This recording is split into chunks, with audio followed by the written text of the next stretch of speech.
Don't even think about it. Don't even think.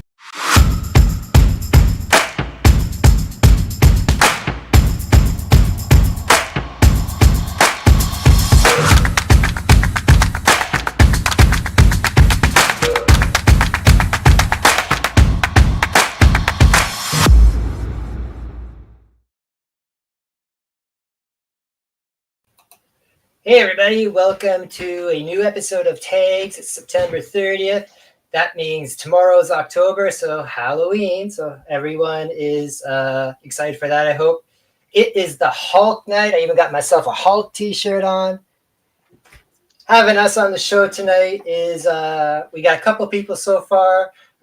Thomas is probably not going to be joining us tonight with his digital sculpting just because his internet's not working, but we'll see what happens there. Our other artist, Sean, will be joining us in a little while. He's running a little bit late. But so far, we do have Richard and we have also Paul on tonight. So are you guys ready to start doing some wicked art and talk about yourselves a little bit? Yeah, I'm pretty good for that. All right. So Paul, you can go first. And I didn't want to say your last name in case I said it wrong, but is it Limgenco? That's as close as I guess you. It's pronounced Sienkiewicz. Pronounce it. Okay. All right, Paul. Tell us about yourself a little bit.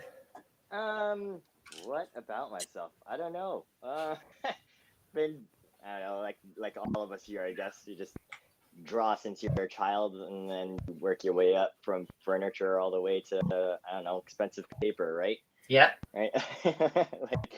like everybody just draws on walls and everything, and goes from Crayola all the way to art supplies from Germany or something. That's cool. What are you? Your art is going to be white on black there, which always seems like whenever I witness it, always is a challenge to work with. Is it a challenge to work with? Or are you just looking for some fun there tonight? Or tell us about your piece.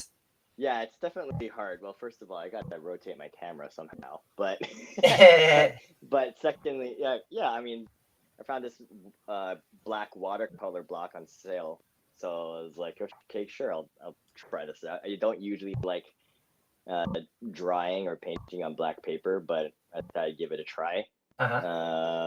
Yeah, and then but what I'm gonna try to do is do like a I don't know, a scene at night and it's snowing, so we'll see. I got inspired from like a horror movie, so that's cool.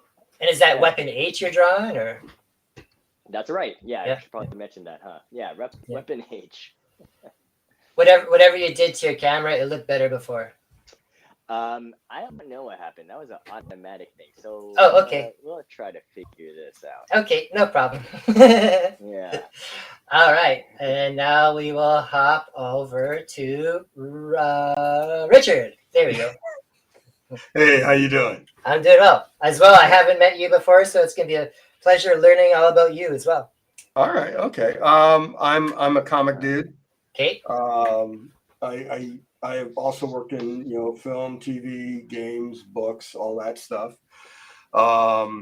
Currently working on Second Coming Volume 4. That's from Ahoy Comics. I love that series. Yeah, I'm also currently drawing a story for the relaunch of Savage Sword of Conan from Heroic/Titan Comics. That has been awesome as well too, and I'm looking forward to that. Oh, I'm really excited for that. And I'm about to launch into my second Witchtober, which will be also in the same month. We're crowdfunding a collection of the 100 witches I've drawn so far. That's cool. Oh, man. I actually, this is the title card I put up on my stream. So I'll pop it up here for now. Yeah, so you guys are allowed to plug yourselves as much as possible tonight. I don't normally talk about plugging myself in open culture, but Yeah. Everybody take a screenshot. That's right. We'll have it up lots. No worries. So the book's launching in a couple of days and this is the Zoop lineup, and I'm going with Zoop because they do fulfillment. Okay. And I'm really excited about that. And I'm going to be drawing 31 witches this month. Jesus. And posting them daily. So like literally just a different witch every day, like the I did it last year. Then it was so popular, I started doing Witchy Wednesdays. okay. And I started running. They're a little not safe for work. There's some mild nudity Yeah. with the witches, but Instagram got really puritanical. And so, That looks good, Paul. Sorry to interrupt. But Yeah, that's a lot Yeah. better. Yeah. That's a lot better. I was just seeing that too. Yeah. Yeah, and so I'm going to be posting 31 more witches, and they're all going to be collected in a book called Coven, Book of 100 Witches. now, So- is it tough to get like inspiration to draw 100 or 31 different witches, like one every day? Like, the first 3 or 4 days, it's like it must be pretty cool, and then it's I don't know. Is it getting a little tough to do the rest after a while? I think there was a period in when I was doing it last October. I think around 15, 16, I kind of like went, what am I going to do?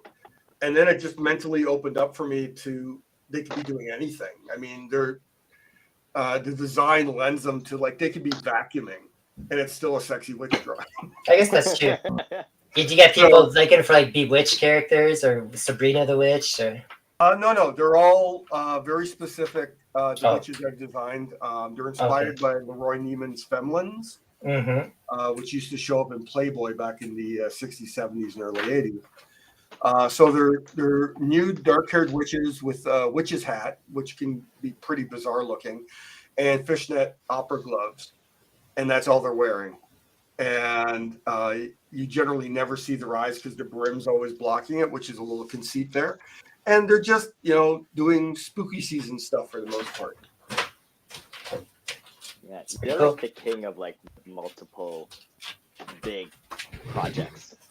You know what I mean? Like you have first time I met you, you were doing a bunch of sketches for charity, and I don't know how many you had, but there was. So I ended up doing many. like 111, I think. Yeah. And then now you're doing all these, witches. That's awesome, man. which I'm very much a volume guy. artist to it? Yeah.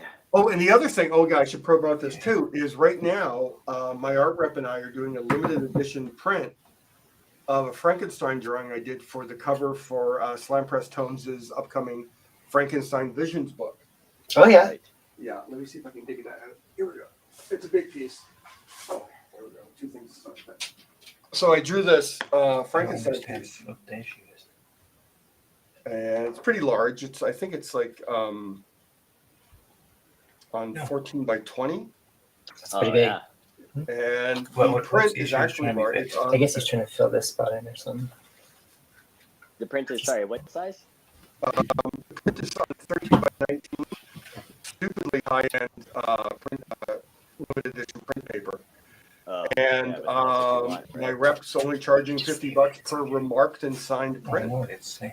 So if you like Frankenstein and you like my art and you want a print of it, it's really stupidly affordable. And yeah, so that's. Oh, and you know what? Also finished my first Conan cover. So. Are you? Oh, I was gonna say we gotta talk about the Conan stuff. Are you guys? You guys are both in the States, right? I'm in Toronto. Oh, you're in Yeah, Toronto. we're both in Toronto. Oh, cool. I'm Canadian as well. I'm Winnipeg. Oh, well, there we go. I was born in Winnipeg. Nice. Maybe. Is either one of you guys coming to the Winnipeg Comic Con on Halloween weekend? Unfortunately, no. No. I've been meaning to make it out to a Winnipeg convention. Mm-hmm. The last two that they've had since COVID's ended or whatever you want to call it have been pretty good. Oh, okay. Yeah, I did a Winnipeg con, I want to say about 7-8 years ago. And it wasn't my favorite con. It's run by different people now. Okay. It's run by the same people that run all the other cons across Canada, the Comic Cons. Oh, the Informa? I don't know what the group's called, but they just go by the Comic Con or whatever. then I'm definitely never doing that show. So they're terrible. I mean, the people who work for them are generally good, but the management they treat comics professionals like garbage. So I just don't do their shows anymore. That I could see. Yeah, they're definitely into the celebrities and stuff, and not the comic talent. Yeah. Yeah. I mean, Gotcha. I'm finding that more and more often. Like it says Comic Con, but then the people that basically get top billing, I'm like, oh, it's this wrestler. yeah. Yeah, that's always a lovely thing where it's like, I don't mind it when the Fan Expo guys, because they don't call themselves Comic Cons, but really it gets under my skin when they call themselves a Comic Con and all the headliners are wrestlers, small role actors from Walking Dead or Star Wars. Yeah. And then maybe if it's like, well, Stanley's dead. I can't think of anyone else who'd actually give like a serious billing to. They got Sam Raimi coming this year and his brother. I got Mike Ruths in the chats, and he just said it's run by Cape Flow. That's the name of the company. Find people from Montreal and Ottawa. Oh, well, those guys are all right. All right, so I'll see you in a month. Well, they haven't asked me, so.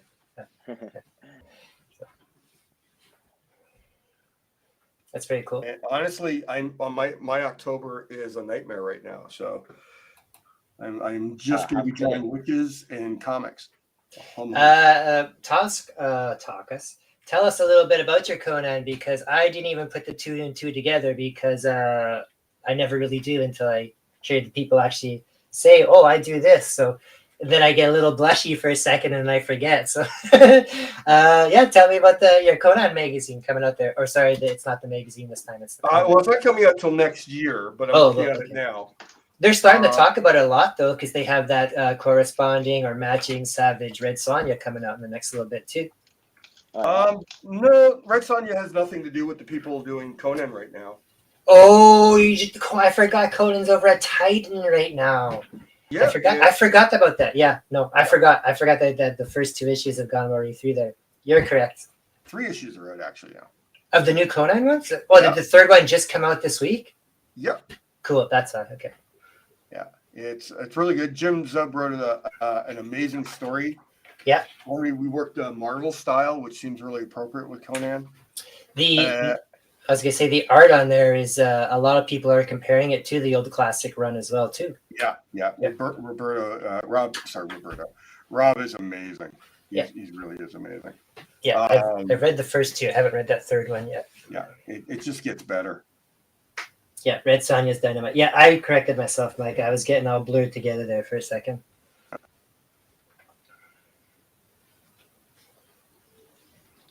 What about... Well, I guess, like you said, that's taking up most of your October. What about you, Paul? What are you working on? What am I working on? It doesn't even have to be comic book related. It could be other interesting facts of your life. No, I'm working on I don't know what you would call this. It is a double-page spread, but it's not really part of the book itself. Okay. But it's for this book called The Surgeon. It's like I guess it's part of Laguna Studios now. It used to be called Unlikely Heroes. Okay. And so yeah, I don't know. I didn't ask if I'm supposed to hide it or not, but that's what I'm working on. It's a painting of like the main character, who is this like surgeon in like post-apocalyptic U.S. Like I can't remember what part of the northern desert part of the U.S. I can't remember what it's called, but it's interesting. Like she's going around basically around the country, patching people up, and cool. And kind of like any other story where a character is going from A to B aimlessly, they always get into trouble. Like I don't know, a la Lone Wolf and Cub or something. Yeah, right? For sure. Yeah, so yeah, I'm basically, it's kind of like a interior cover kind of deal where you're trying to tell a story within one big panel, right? Or one splash page. That's pretty cool. Yeah. Now, with you guys both having connections to Toronto, what do you guys think the Blue Jays' chances are? I don't know. I don't they're in at least. It seems like so. Oh, are they? I haven't paid too much attention to the Blue Jays since like 91, 92. Oh man. I only pay attention to Blue Jays if I'm dating someone who's a baseball fan. Okay. Yeah. So update us. What is the situation? For the Blue Jays, I think they're in no matter what now. I think they pretty much clinched it last night, but to get in but I mean, it doesn't mean nothing. I think it's just, right. No, they've expanded it, right? So I guess that's still a success. It's a Canadian sports team. They can blow it any moment. Oh yeah, last year they did. So. As is tradition. Yeah, for sure. That is completely true. But I don't know, you can always tell when there's a Blue Jays game on when there's like a lot of traffic caused by pedestrians in blue jerseys or uniforms. It must be the same thing too with Raptors and Maple Leafs. What I found is that a lot of Blue Jays fans wear the uniforms more than Raptors or Leafs. Yeah, it's kind of hard to walk around in just a tank top in winter. So, I guess so. I forgot to start off the show telling everybody what Tags is actually about. So if nobody has watched the show before, Tags stands for Things Are Getting Sketchy. And as you've noticed already this evening, it's living up to its billing. We have artists on every week, depending on what the theme is. Tonight's theme is the Hulk. Last time I was hosting, I believe that was X-Men. I wasn't hosting that one. So yeah, Hulk going on. These guys are drawing Hulk pieces. At the end of the 2-hour period, they're most likely not going to be finished, but they will finish up over the rest of the weekend. And most likely on Tuesday, the artwork will be posted on the Things Are Getting Sketchy Facebook page. And then it gets shared around to multiple pages. And then it goes on for a couple of days in auction. And the winners will get fine pieces of the artwork. And the artists get all the money that's raised by the winning bids. So once the winning bids are done, everyone finds out who wins and that, artists reach out or winners reach out or Stefan or I will reach out and make sure you get your shipping needs all taken care of. So that's it in a nutshell, people. So we've had some pretty good theme nights so far this year, so I'm enjoying it. And even though I'm not an artist, I did bring some Hulk related artwork. So I was gonna ask, what is your connection to like comics or anything like that? A couple of years ago during COVID, I started up a business called Nat Daddy Collectibles, and at one of the local shows here, Justin from Big Country Comics, who's close to Stefan, just was local, and he said, "Hey man, let's work together." So we started working together, and then I kind of, by just following tags and stuff, became friends with Stefan and started doing more and more of this. So that's it. And now you're stuck here. And I'm stuck here, so I put out the occasional exclusive cover and go from there. So, but today, one of the things I brought was an artist friend I have out in BC. He did this wicked life sketch of Lou Ferrigno as the Hulk, and then he actually went to one of the cons and got signed by him as well too. So that's pretty sweet there. Yeah. Got on screen. I'm not sure if you gentlemen can see it or not, but it's up there. Oh, yeah. Yeah, you can see it. Cool. I didn't know how set up your rig was, so. And then I had another friend a few years ago just said, "Hey, man, I painted a picture of the Hulk. Do you want it?" And I said, "Yeah, sure." And I wasn't expecting too much. And then she gave me this, and I was like, "Wow, that's actually pretty good. That's not too bad." Awesome. And then my third final piece is again, another local artist reached out to me and said, "Hey, I saw it's going to be Hulk Night on Tags. I got a piece that I did a couple of years ago." So this guy drew Hulk about to fight the Golden Boy, And yeah, so then you get, I don't know if both of you know the reference of the Golden Boy or not. Yeah, on top of Manitoba Legislative building, yeah. Yeah. Yeah. So yeah, so he's gonna I fight. grew up with that. Oh yeah, we all grew up with it. So yeah, so that's my contribution to the art. I love that the show gets fan mail. Yeah, fan mail.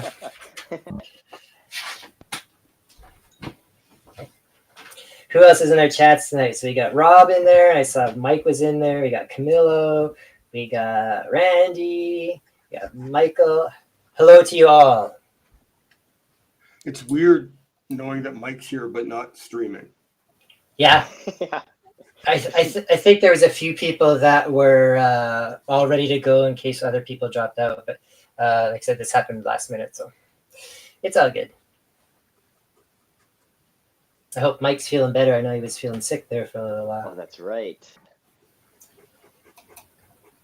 He's a Viking warrior. He'll fight off everything. Tonight, drawing so far, we have on the screen right now, we have Richard Pace. And then our other artist at the moment is Paul Limgenco. Limgenco. Limgenco. God damn it. Yeah. Limgenco. And hopefully later on in a little bit, we'll have Sean Hill. He's just running a little bit late. And unfortunately, Thomas is not going to be joining us most likely because he's having internet issues. Which he said he's very disappointed because the Hulk is his favorite character. And I said to him, well, it can still be your favorite character. If he was your favorite character, you would overcome all obstacles. That's Internet, right. Yeah. I don't know, man. Internet's just a state of mind. There you go. Yeah. Go to a Starbucks. Yeah, There you go. Draw live from Starbucks. that's right. Yeah. But if anybody else, since like I said, we had that those people reach out to me fan mail wise and that. If anybody else feels like drawing along tonight and posting their work and that, go for it, man. We won't stop you. We'll encourage you. Can we recruit Mike Ruth? Yeah. Have him drop in. If he wants. I don't care. Draw the whole. Draw the whatever abomination. you're drawing. If Mike wants to come on, it's up to him. I can. I'm sure I can arrange that. No pressure, Mike. No pressure. No pressure, but it better be good.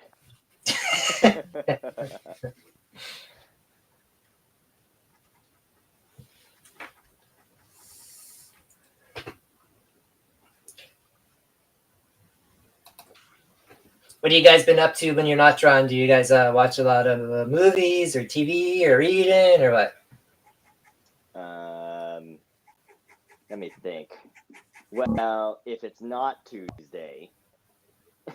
So the other 6 days of the week. Yeah, if it's not Ahsoka or Only Murderers in the Building night. I have not been watching that actually, the Ahsoka show yet. No. It's really good. I know. I'm. I can't sit still. Like I have a hard time even just like sitting here and talking with you guys, sitting still. Like.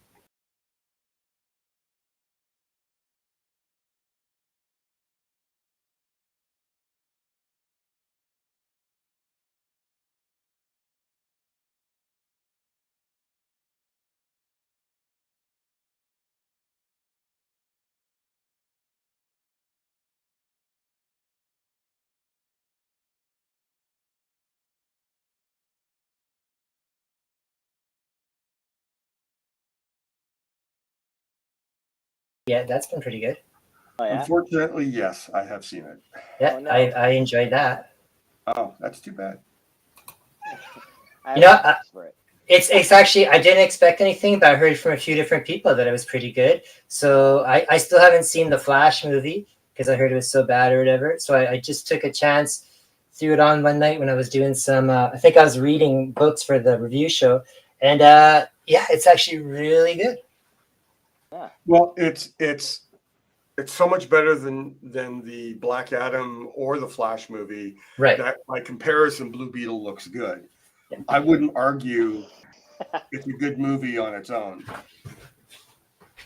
Yeah, that's true. Yeah, that is true. But yeah, I enjoyed it. the expectations for DC are so low. I mean, the last time I think they only made one good movie so far, and that's the Suicide Squad sequel. I enjoyed first and second Suicide Squad. So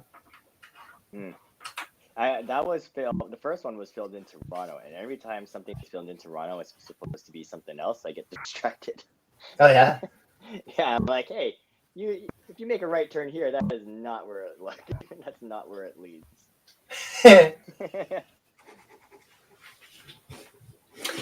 I've also seen lately the Ninja Turtle movie. If I didn't mind it. I mean, I know it's not anything like the original Turtles that we all grew up with, but it's enjoyable. So yeah, I've heard really good things about that. I'm excited to watch it when I get a moment. Yeah. I know a lot of people are kind of hesitant on the animation on it because it's very different style, but at the same time too, it it's if you give it a few moments and get past that, it's actually pretty cool.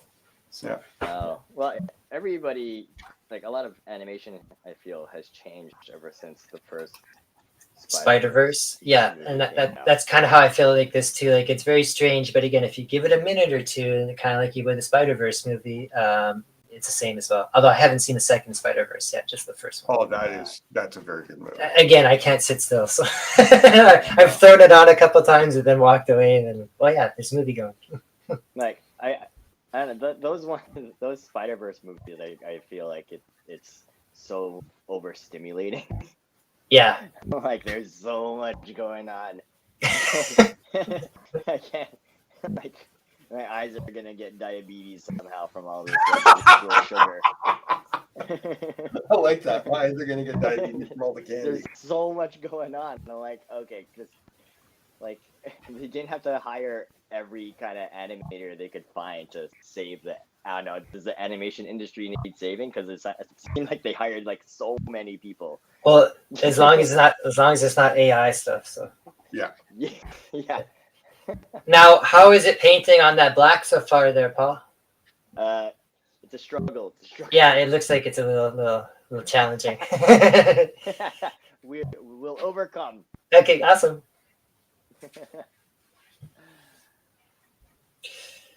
I got Robin here asking if I've watched Heels yet because he knows I'm a big wrestling guy. And I said, no, I have not watched Heels yet, but I've heard it's pretty awesome. I've also heard that that Netflix show just called Wrestlers is really awesome too. I have yet to see that. Heels just got canceled. I know I saw that, but everything gets canceled though. So yeah. It's one of the cases where I heard that the second season was actually I'm not a big wrestling guy. Yeah. But one of my also not big wrestling guy friends said, you know what, second season was a lot better towards watching. I said, okay, I'll give it a try now. And then I heard it got canceled. I'm like, well, I guess I'm not giving it a try now. And that's basically what happened to me. I was about to give it a try, and I was about to see it got canceled. So, but I mean, that happens to lots of stuff. So, yeah.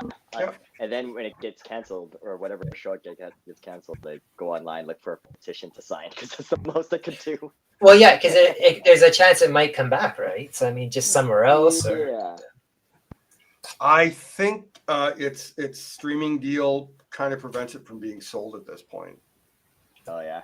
Yeah. So what I heard is a lot of the shows like Heels, their rebroadcast rights are tied up with the streamer. Yeah.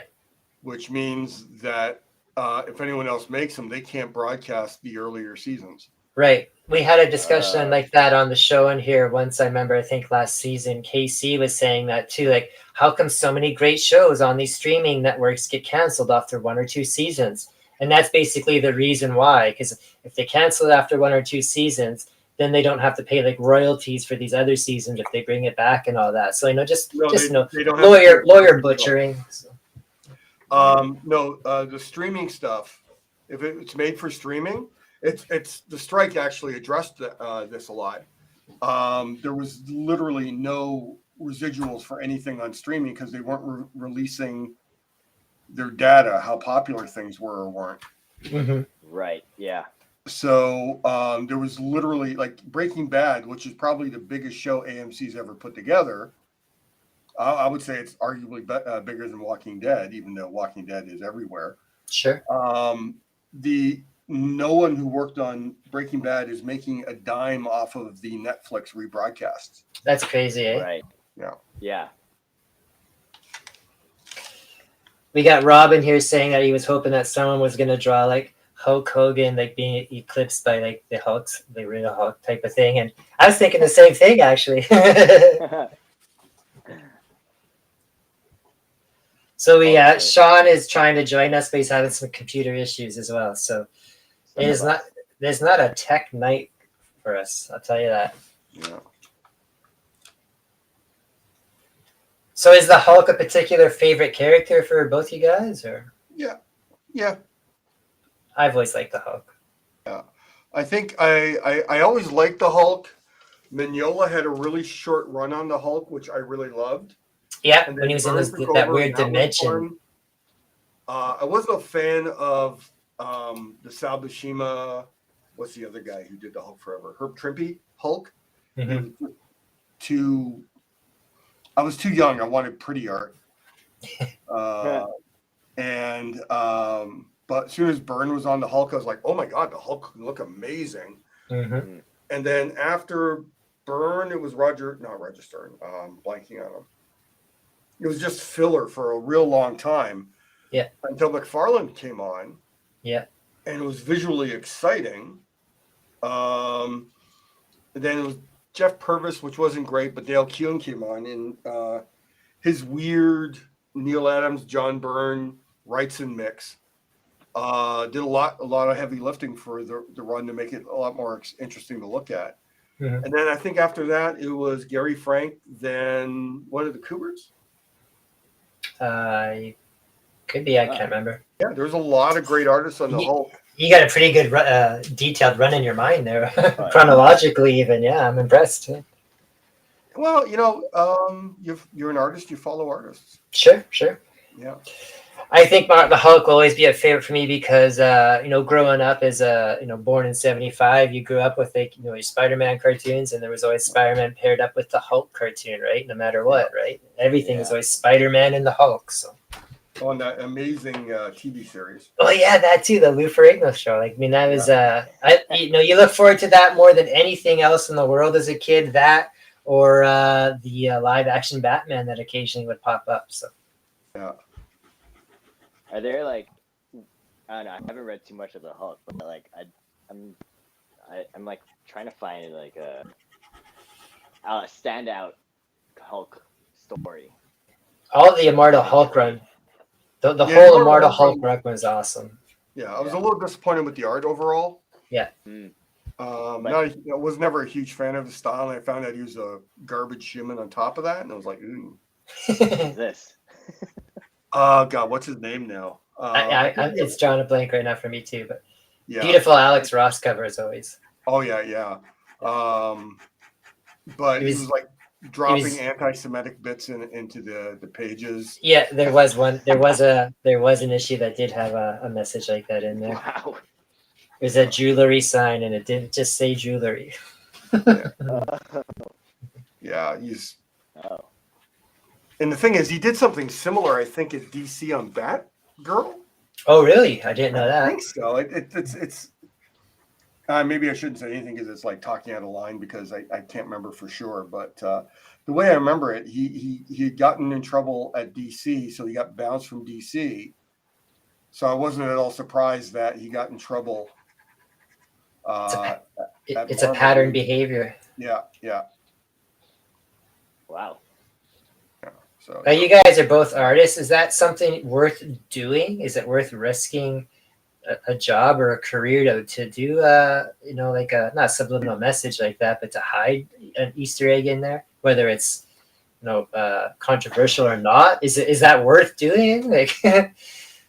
Is it worth the rush or ruining your life for him? Yeah, that's what I'm asking. Is that common? They could do it. Does everybody do that at least some point in their life? Not a controversial thing, but throw something in there like an Easter egg. You can throw cute things in. I got in trouble once. I penciled an issue back in the 90s. It was a massive crowd scene, and I stuck Calvin and Hobbes in it. Oh yeah, I remember that. I remember that. Yeah. And I remember my editor being kind of upset and worried. He says, "Don't ever do that again, because if we get sued, Yeah, because it's a my job, copyright and then thing. you will never work for Marvel again." And I'm like, "Oh, why would they sue?" He says, "I don't know." Because People they sue. can't make money off it, and Yeah. you're not showing it in the way that they portrayed. Huh.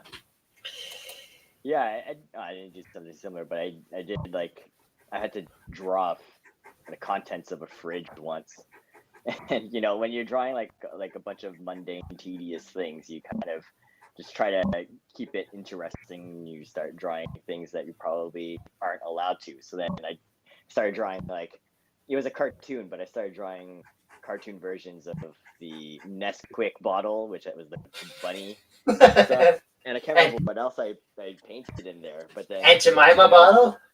yeah, probably. Yeah.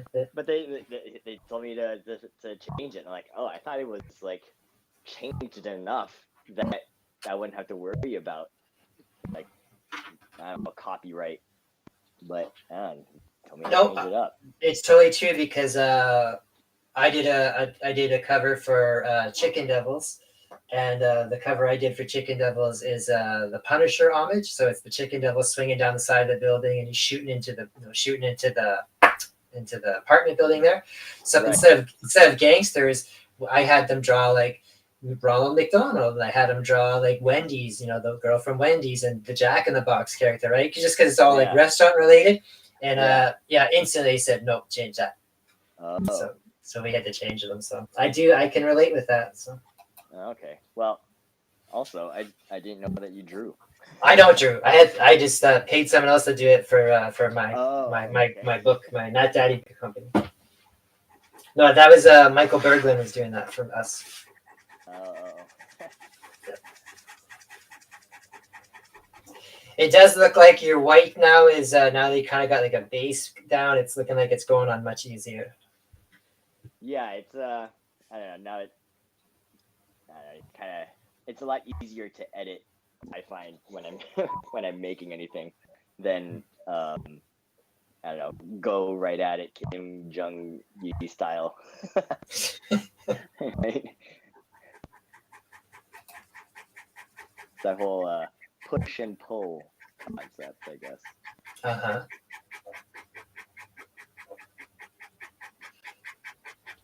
Richard, is that ink you're using, a pen, or is that a pencil? It's pen. Pen. It's a liquid ink rollerball. Okay. A brand I have to order from the UK because it's prohibitively expensive to buy them locally. Oh wow. Yeah.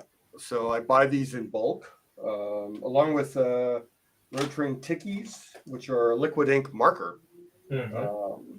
But yeah, so I generally buy them by the box. And You're so like these are just the Otos, the pens I'm using. Oh wow. And these are the Rotring Tickies. Oh. So I don't like running out. So it's cheaper to order from the UK than it is locally, you said, with all the shipping and everything? Anyone carries them locally only has like a small little like 3 or 5 packs. Oh, and they're all like, here's a 1, here's a 2, here's a 3, here's a 4, here's a 5, there's your 5. And I'm like, yeah, I really like using 1s and 3s most of all. So I order boxes of those. Okay. Do you order them directly from the company? No, I order them from a company called Cult Pens. I find that they're far more affordable than Jet Pens for shipping up here. Oh, okay. Do you guys do digitally your work as well too, or are you strictly just paper and pen, paper and ink? I do digital colors for most of my comic work. Mm-hmm. But I do paint as well. But the vast majority of my comic work is pen and ink. Is the color work for the comics done digitally just because of speed? Yeah, and ease of if I have to redo something and I'm doing it in traditional media, a lot of times I just end up restarting. Right. I'm weird that way. If I have to redo it, like if I screwed up the Hulk's face, that's why I inked it first. If I screwed up the Hulk's face, I would have literally printed it out again and started over. Okay. Not like I've done some digital stuff, but for the most part, whenever I'm doing comic work, it's always painted. Um, yeah, it definitely does take a longer time, but I don't know. At the end, I'm always happier with it. I guess if I'm doing it, if I'm doing it the way that I would want to do it. Yeah. You know what I mean? But, Here's a question yeah. for you guys. What's is there something or a character or a book or a genre you haven't done yet that you still want to, or like a dream project that you'd love to do and hasn't come up yet? The funny thing I feel that with dream projects is that I don't know. Is there, is there a writer that knows exactly what you want to draw? You know, it's like No.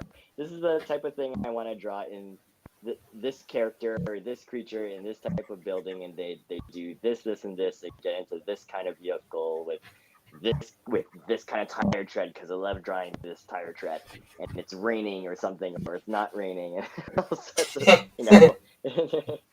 There's I don't know. I don't know if there would ever be a dream So project unless I somehow learn how to write and write. I was just gonna say. So it sounds like your dream project is to learn how to write.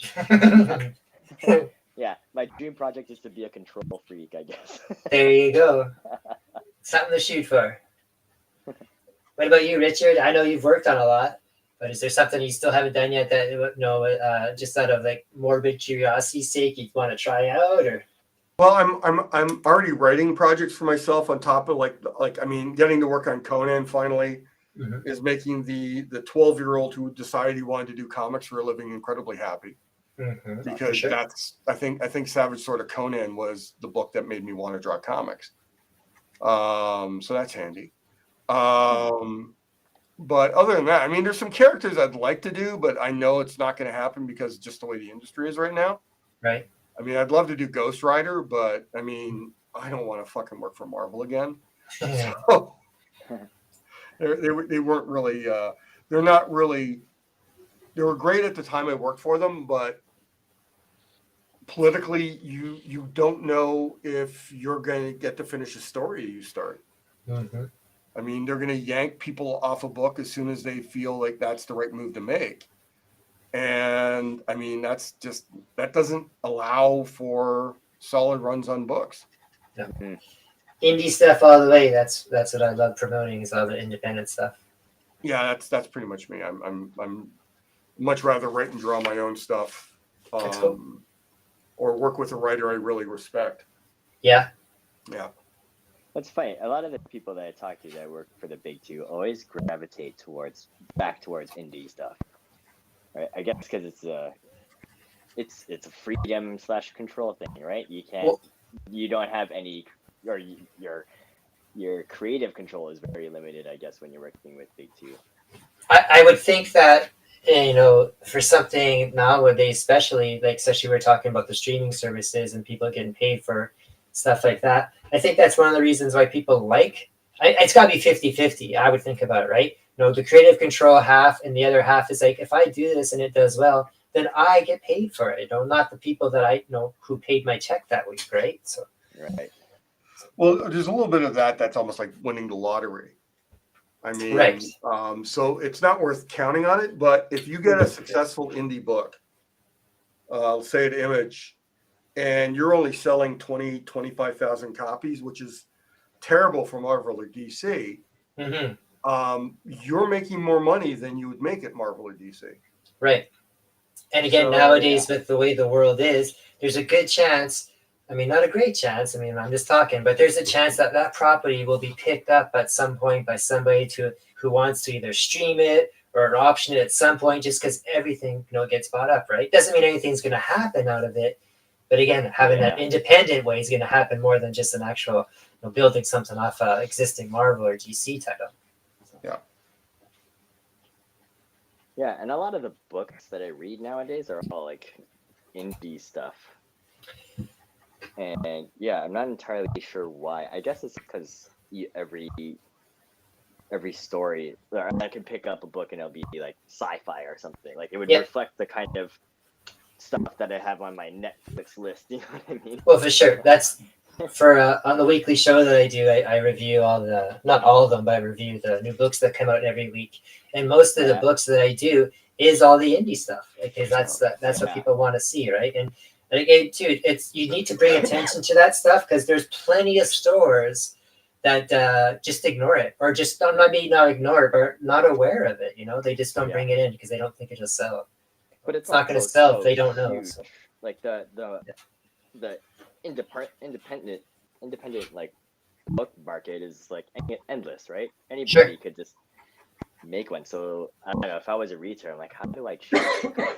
Yeah, right? Oh, for sure. But again, too, that's why it's nice that there's bigger artists now that have like independent stuff, like Richard himself, who's done lots of stuff for long years, very well known.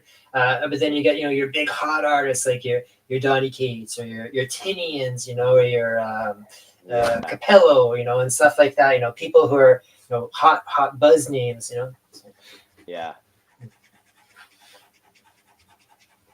Or they end up getting their whole imprints, like at Image. How many different image imprints are there that are dedicated to people, right? Like Skybound, the Millerverse, stuff like that, right? So yeah.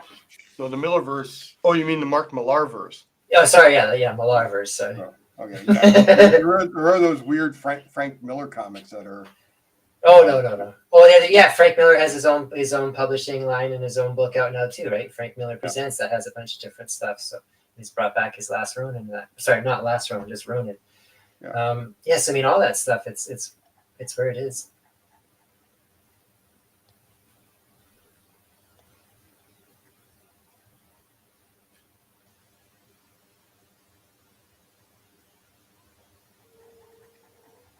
Do you guys get all dressed up for Halloween? Are you guys Halloween enthusiasts? I draw so many witches for Halloween. I don't have to dress up for anything. I guess that's true. It's like, yeah, I am Halloween, man. Just leave me alone. If kids show up at your house for trick or treating, do you just get them little sketches of witches? No, they just show up on a milk carton later. Oh God, that's terrible, isn't it? Oh my God, you said that. It was terribly funny. There we go. No, I live in an apartment, so first few years I lived here, I'd buy a bunch of candy and drop it off at the front office, and they'd give it out. Last couple of years, kids just weren't coming. It's changed a lot. I know COVID even changed it more, but even before COVID, like neighborhood trick or treating doesn't happen a whole lot anymore, because everybody goes to like the mall. Yeah. And because I'm a hairdresser and I work out the mall, like everybody trick or treats from store to store in the mall or at community clubs and stuff, because I guess they feel that's safer. But I mean, how can you not be safe walking around in your own neighborhood? I don't know, but if it's safer, then it's not Halloween. That's right, man. It's a different world, man. You were supposed to have the challenge of walking around and struggling to get the candy and that. So yeah, it's crazy. Yeah. Like last year, Richard, I'm in the same boat. My building gave out candy from the super also, but I haven't seen a sign for that this year, so I don't know if that's going on. Well, tomorrow's just the first. So. I'm wondering if it's true, but I'm wondering if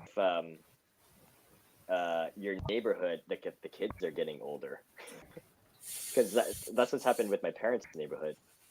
Yeah. Oh yeah, cycles in and out. Yeah. Right, like the kids, like, I don't know, grow up, or they, I don't know, probably in like university by now or something. Yeah. That's right. So that actually very well. I mean, there's an elementary at the end of my block. Oh, okay. Which makes me think that we'd always have kids in this area, but it could very well be that just the nature of where the kids. I mean, Halloween just may not be a thing that local kids are into now. They just do different stuff for it. That's all. Well, I mean, I live in a very immigrant-dense neighborhood. Oh, okay. I see what you're saying. And there's a lot of people who are, because there's a lot of apartment buildings and townhouses, and those are generally first homes for people to immigrate to Canada. Yeah. So it could very well be that a lot of people are first generation, even just second generation Canadian, and Halloween doesn't mean anything to them. Right. And that's perfectly fine. It's probably better for their teeth. So it's just I think that's probably just the way it is. How crazy is it that next weekend's Thanksgiving already? Usually we get that like 2 weekend, second weekend, October type of thing, but technically next weekend is the second weekend in October, so it's crazy. It is. It really is. It's like, what do you do, man? It's like I'm working all weekend, so I won't be doing nothing. But do you guys have family plans? Do you guys do a big meal? Yeah, gonna see my family that weekend and probably have turkey lunches for the rest of the month. I hear that. Like, this tradition. Nobody really eats turkey. I used to make turkey every year, but now my son doesn't really like turkey that much. Right. Yeah. And it's if I do any sort of family Thanksgiving thing, it's just spending time with him. And so he doesn't like turkey. We usually just cook something. He might make duck or something. Yeah. So it's a lot easier for me now not to have to make that gigantic stupid turkey. Yeah. Let's just go to a grocery store and get a rotisserie chicken. That's what I say. As long as you got that pumpkin spice in there somewhere, that's all they care about nowadays. So. Yeah. Oh man. I got a friend who's a fiend for anything pumpkin spice. Really? It's amazing some of the stuff that they turn into pumpkin spice nowadays. I know. So I was at the grocery store today, and they had those maple leaf cookies that where the cookies are supposed to make look like they got pumpkin spice cookies. I think they're from Dare, but they're made in the standard maple cookie shape. Okay. Yeah, I've seen those actually. Not on a different year. Yeah. So it's like I immediately sent her a message on Instagram and said, okay, look what we found. And knowing how crazy she is for this stuff, it's like I bought 2 boxes just in case she can't find it.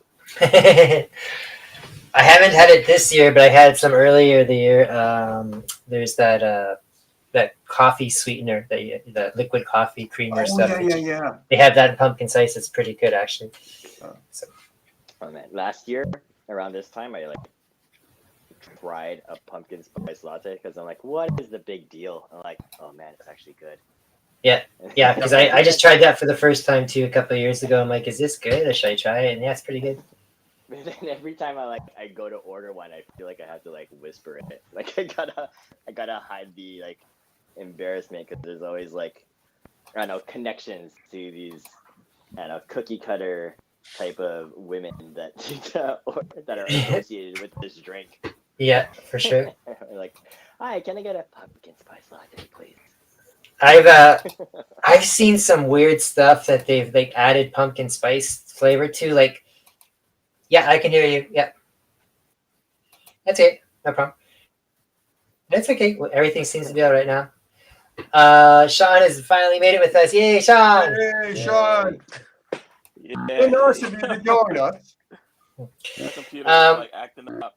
That's okay because Thomas's internet's not working, so he's not here at all, actually. So. Wow. But you're here, and we're happy. And you're John the Hulk. Yay. Yeah.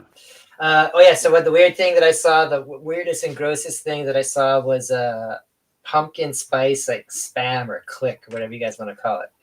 Ew. And I was just like, I'm sure that can't be real, but they said it was real. So they showed a picture, but I'm not sure if it's a real picture. That sounds gross. Where do I pick it up? Yeah. I think it was, I don't know if it was spam or click. I can't remember. I'm thinking it's probably spam, but. I don't even know what click is. What's click? Oh, you're Canadian and you don't know what click is? Yeah, what is click? Click is the Canadian version of spam. It's that meat. It's that meat in the can. That's all it is. Wow. It's called click. A fake version of a fake. It's not fake. It's what they have in Canada. It has its own little key, and you unscrew it and pop out the jelly meat stuff. And click, like CLICK. No, with a K, I believe. I think it's KLIK. Yep. Uh, They've actually I think there's like a subculture of making gourmet food out of spam or click. Yeah, well, I remember being a kid. You didn't like eat the click just like that. It was like mashed up, and then you added like something to it, and it got fried up on a bun or something like that. Yeah. I don't know if I've ever seen this before. Maple leaf. Click. Yeah, maple leaf click. Sean, what's your Hulk character? What's your drawing going to be tonight? I'm gonna draw Maestro, Oh, nice. just a big bearded Hulk. Now, if I'm gonna bring click for Thanksgiving. you should make a click turkey, click in the shape of a turkey. Yeah. You could call it a clickerky. Yeah, and I'll stuff it with corned beef. Oh my god. Okay, you gotta get click, spam, bacon, Yeah, um, all different Turkey forms of bacon. pork. cheap cold cuts, Yeah. and just wrap them all together and then cook them in a loaf. Yeah, and for appetizers I'll have Lunchables. Yeah. Oh yeah. You're good. You're good.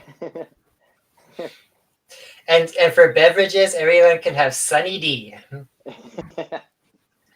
You're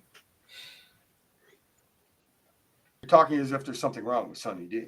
No, I used to quite enjoy Sunny D, and then I found out like the first 5 main ingredients is like oil, different Sugar. types of oil. Oil. No, like palm oil and soy oil. Like that's why Sunny D is so smooth tasting. It's not sun. No, that's the 5th ingredient. The first 4 are oil. Sun.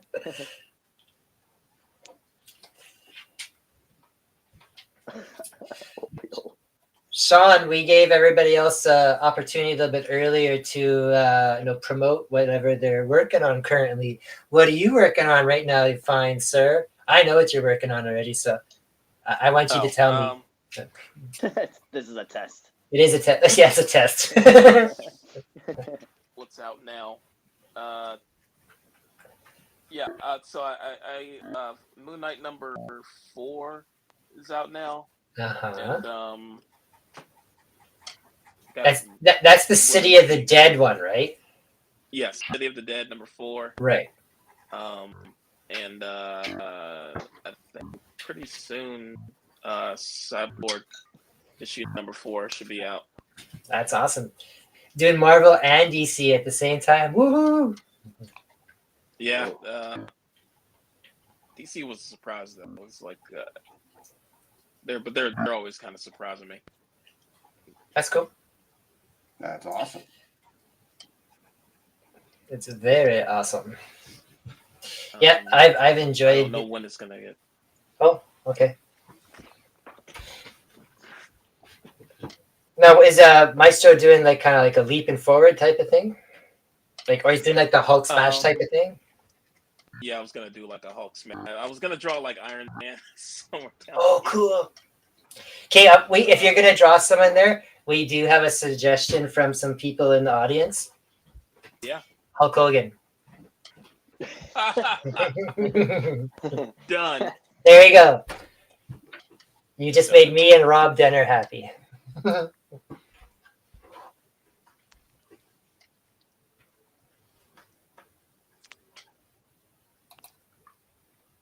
Now, Sean, I know you're not Canadian, so you won't be celebrating Thanksgiving next weekend. Anything special you will be doing next weekend? Oh, hold it. Don't hold his not being Canadian a reason to think he wouldn't celebrate Canadian Thanksgiving. I mean, he may have an inbound shipment of spam or click right now. Well, now that we've explained it all to him, we will. So It's So I did used to eat spam quite a bit when I was young. yeah. And probably way too much. I used to like stay frying it. Yeah, But, that's what most people do, fry it or bake it. But I think Put it in a eventually I grew out of it. But man, Paul, I can't believe you've never tried that stuff or never even heard of it before. Click, I've never heard. Spet, Right. yeah, but Yeah. not click. Yeah, and just in case any Americans that are watching, we do not call junk email in Canada click. It's just called spam as well. All right. Stefan is just making a quick little post. He's just popping in for a quick second. He said he wanted to see the art, and he both likes Paul and Richard's work so far. Cool. Thanks, Stefan. Thanks. Thanks, Dad. Now, if anybody is not familiar with the character that Paul is working on, Paul, do you want to do a little background on Weapon H? Oh, okay. I can help you out if you don't know a bunch about him. Yeah, I know very little. Okay. So I'm gonna let you take the lead on it. Oh, okay. From what I remember, he was a army guy, a young army dude that volunteered for like a weapons weapons H program type of thing, weapons X program, and he actually has the DNA of the Hulk and Wolverine in him, so that's why he has the claws as well. So, and that he's called Weapon H. Yeah, and that's what it is. Yeah. Yeah. Just realized I'm working on a part where no one can see what I'm doing.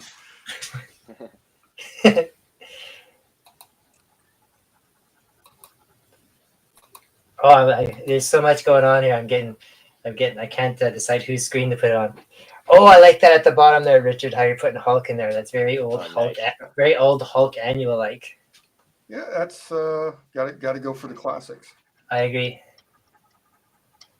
We're not allowed to say that word on this channel. Homage. None of the people associated with the show like the word homage.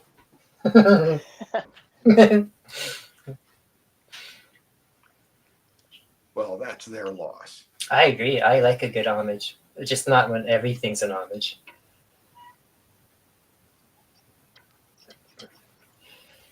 Do you guys like the idea of the Grey Hulk? Yeah. Yeah, I like the Grey Hulk just because he's like a little bit more, it's primal and that. I liked it when there was two Hulks, like a Grey Hulk and a Green Hulk, but I don't like it when they start having all the other Hulks, just like all the other Spider-Mans and Batmans and stuff. I don't like the Red Hulks and Son of Hulks, and I like She-Hulk. I'm surprised nobody went for Joe Fix-It. All right. I almost went for that, but I just wanted to draw a classic Hulk.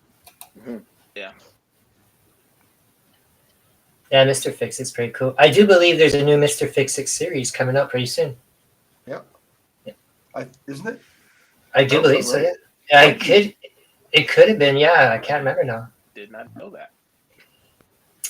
Yeah, the Marvel's having a lot of success, but they've been doing a lot of those 90 properties kind of revamped again. A lot of the same original talent doing it as well too. And now Peter David is doing a lot of some of that stuff too. Well, I know that we got my buddy DG Chichester doing Daredevil again, but in that classic black, red, and metal outfit that he did. He's doing the new run. You mean like in that new? Yeah, they brought him back because he drew Daredevil in the outfit last time. Oh, cool. Because I know that issue 1 of that just came out last week. Yeah. Yeah, that's pretty cool. I liked it. Yeah.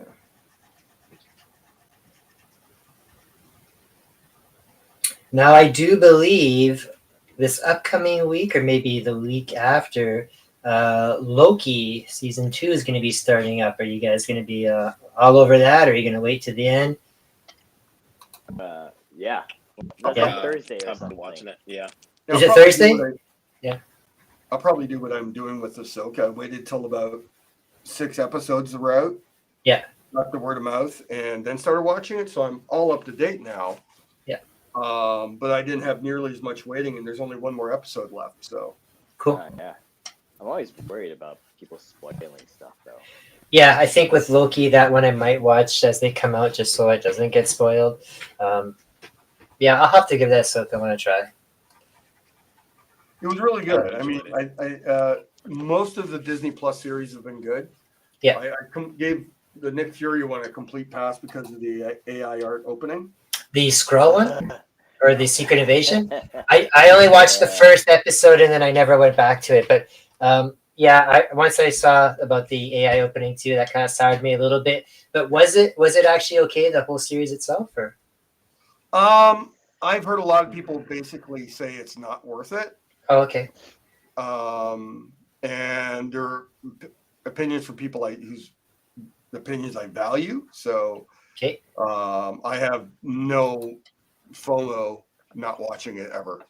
I feel like the problem with Secret Invasion, the show, was the scale of it compared to the actual comics. Like the scale was so much huger.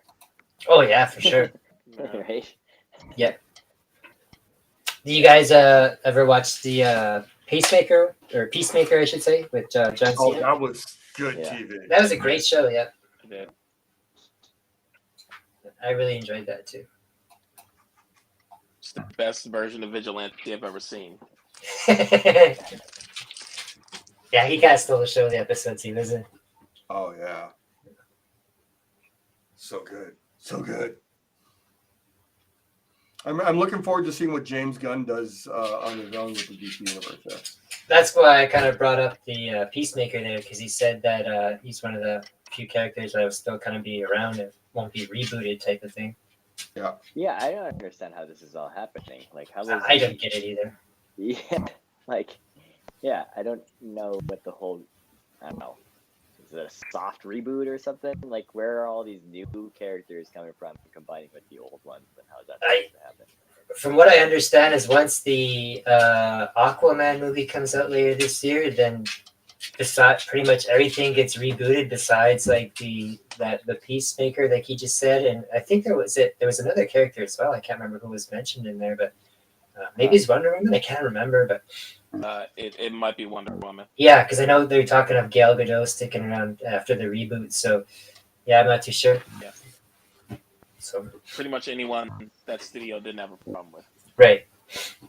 And I think they're still keeping the Robin or the Patterson Batman around because it's not really, they did say that's not really canon. That's kind of like the Joker movie. So right. So yeah. Who knows? They're playing fast and loose, you know. Well, I think they have universe films and then they just have films. Yeah. Yeah. Yeah. Yeah, I think that's what's happening. There was a name for it. For like the Batman and what's it called? Joker. It's a Black Label. Like they were trying to use that. Yeah. I think they're going to be stealing Elseworlds from the comics. Oh yeah, Elseworlds. Yeah. And I love that they recast Superman as another Henry Cavill look-alike. Yeah, I saw that the other day too, and I'm like, oh, I didn't realize that was not him. Yeah, I'm like, whoa. And even the one they have on that Lois and Clark TV show they have now, even that guy looks like him as well too. Like, I mean, I guess he gotta look like Superman, but. Yeah.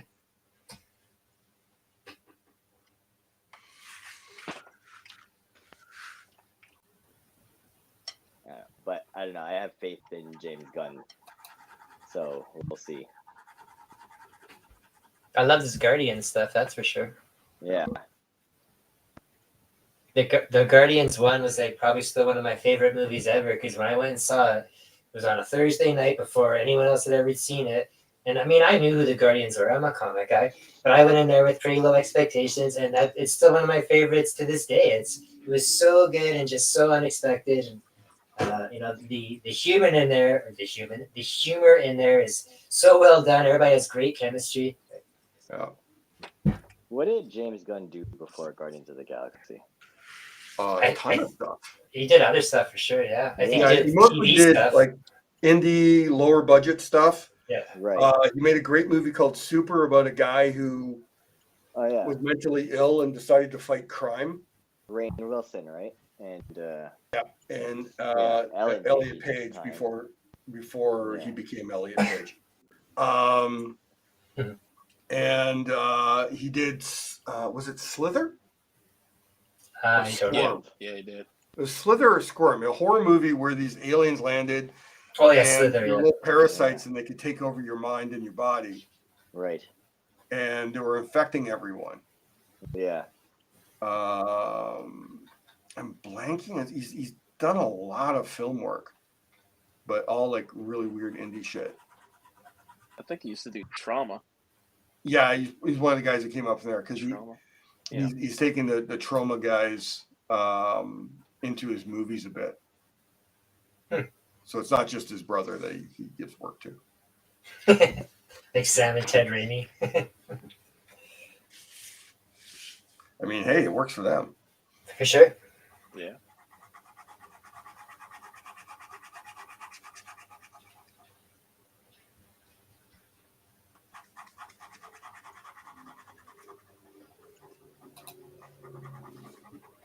Now, I assume you guys are much like the rest of the world who all this week were bombarded about how Taylor Swift was at the Kansas City Chiefs game with rooting for her new boyfriend.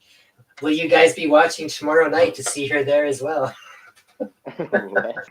Unless Kansas City's playing Green Bay. They are, I believe, playing Green Bay tomorrow night. Really?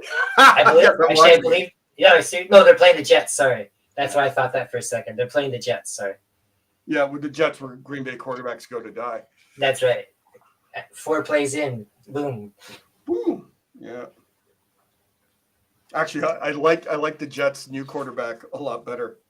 Like the young guy or the guy that they just brought in this week? Oh, they brought in you. I saw the young guy and I thought that guy's got promise. Like Zach Wilson? Yeah. Yeah, because he was the number 2 overall pick a couple of years ago, but he can't do nothing. No, they brought in an older guy this week, like an old guy that's been around for like forever. I can't think of his name. Simeon. Does that sound familiar? Oh, yeah. Trevor Simeon. That sound right? Yeah, that sounds right. Yeah, they brought him in this week. Okay, is that reading 3D on camera? Yeah, okay.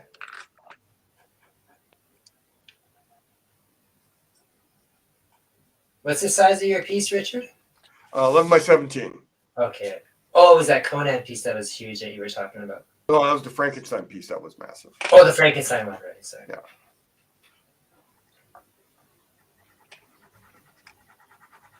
And actually, that's how big I'm drawing all the interior pages for Savage Sword of Conan. Oh, is it? It's going to be an 8.5 by 11 magazine. Oh, it is going to be the magazine. Oh, wow. Yeah. Yeah, because I can't. That's awesome. I thought it was going to be magazine. that. Cool. So I'm drawing it all black and white, but going to be doing some gray washes digitally because I want the line art to be left pristine because we're talking about possibly doing color reprints for the European market. Ooh. And if there's color reprints, then you know Titan Heroic is going to put them out in North America too. So Sure. I'm all for that. So I as much reprinting of my work as possible, please. Can you tell us a little bit how that works for you, like money wise? Like you don't have to give us like numbers or nothing. But how does that work for you? Depending on the company, there's usually either a flat fee for when they reprint stuff, or it expands the range of royalties. Okay. So not quite sure. I haven't actually taken a good look at my Heroic Signatures contract in far as terms of royalties, because I'm just so. They say we're going to pay you half your page rate. I'm going, it's Conan, I'll do it. Wow. I mean, we're literally talking about the comic that made me want to draw comics. No, I understand completely for sure. And to me, in the format that Conan should be read in, black and white and magazine size. So. I don't know if I necessarily agree with that, because the Savage Sword of Conan's, the Sword of Conan, King Conan, and Conan the Barbarian from Marvel. Yeah. They had huge followings in that horrible pink skinned Conan color. Yeah, yeah. Those are the ones I read up, grew up reading, and that. And I just read the omnibus for the Red Sonja that the Dynamite put out, which is actually all the old Marvel stuff, like the Marvel Future stuff that she was in, and they recolored it all. And I thought it looked great, because they kind of updated the colors so it looked a little bit better. And I when I posted the review, a lot of people said they hated it. they didn't like it. Like they preferred the old, pink looking skin and that. And I thought, like, I understand that too. But if you're buying a, Omnibus, you want it to be touched up a little bit, But I like what Jose Villarrubia did, recoloring Corbin. mm-hmm. They finally got him, and he also recolored Swamp Thing, but I haven't got my hands on that Okay. edition yet. The Bernie Wrights and stuff. He did some beautiful work recoloring that. Okay. And but what he did is, what made it different was he used the original colors and intended values, but then he did all the digital work on top of that. Oh, okay, that makes sense. Yeah, and it looked like he shared some of it online, so that's why I'm talking as if I've seen it, but I've seen parts of it. And he's a top line colorist anyway, so Right.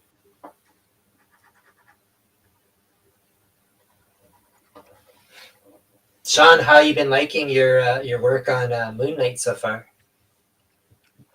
So I'm like one of those artists that just never like their work after they're done. Yeah. The work definitely some pages that I still like. I still like maybe the first two pages. There's literally any page where the villains are, because I never thought I'd get a chance to draw any of those villains. Yeah. But yeah, like I kept not being satisfied with how I drew Moon Knight. Like I would just kind of, I don't know. I wanted to like cover him in shadow and all that stuff, and I was just like, that's ridiculous. I can't do this for that scene. Are you a Moon Knight fan? Like even off the comic, you're a fan of Moon Knight, or? A little bit. Yeah. I remember a run some years ago that David Finch drew. Yeah, for sure. And that kind of got my attention. Yeah, that's a good run. Yeah. my Moon Knight run was the Bill Sienkiewicz direct market run. Me too, for sure. And Moon Knight is so not that character anymore. No, definitely not. Yeah. And it's kind of like hard to work up enthusiasm. Like I liked the Jeff Lemire run from a few years ago. It was so prettily drawn. For sure. Yeah. Who's writing it for you now, Sean? It's David Repos. Who? It's a writer named David Repos. Actually, I never heard of him. I'll try and check it out. It's not the Moon Knight ongoing series. There's a spin-off series right now called City of the Dead. That's the one that Sean's working on. Yeah. Oh, yeah. Where they introduced the character that was on the TV series, the Scarlet Scarab. Oh, yeah. I thought it was going to be the exact same costume, like exactly. Is it ever? It just mostly looks like it. It's not. Yeah. Because I tried to reference it from the TV show, and I was just like, wait a minute. Like, this isn't it. You'll get fired doing stuff like that, man. Yeah. I thought I was trying to be like smart. It's like, oh man, I don't need reference. You guys can start thumbnailing right away. There's a like, nope. Is there 4 or 6 issues on that series? I think there might be 5. Oh, okay. So we'll go in between there. Sure. It's I can't really remember. Your Maestro's looking pretty awesome. Oh, thank you. Yeah. Thank you.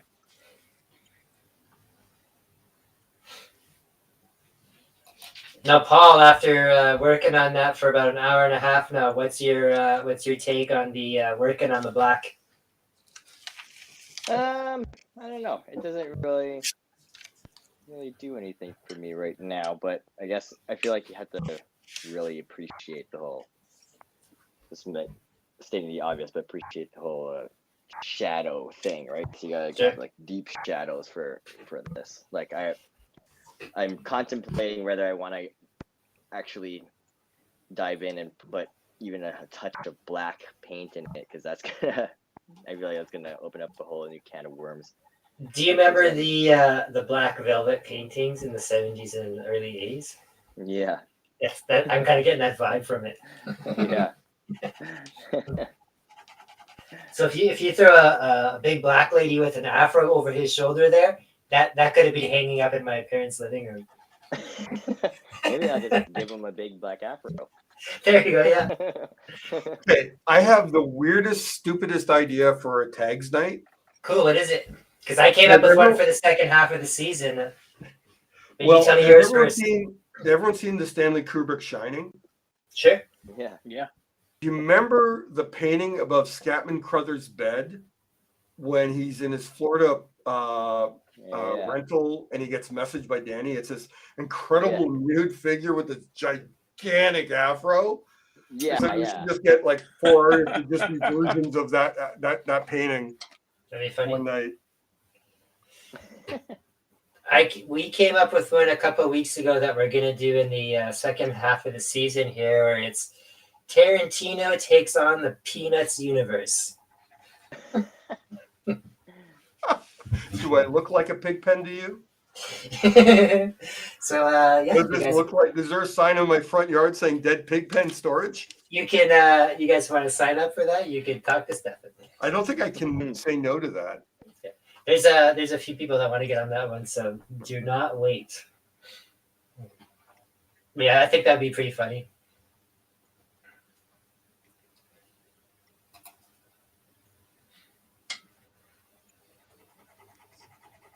Now with the it seems like the writer's strike and the actor strike and that stuff finally getting kind of settled.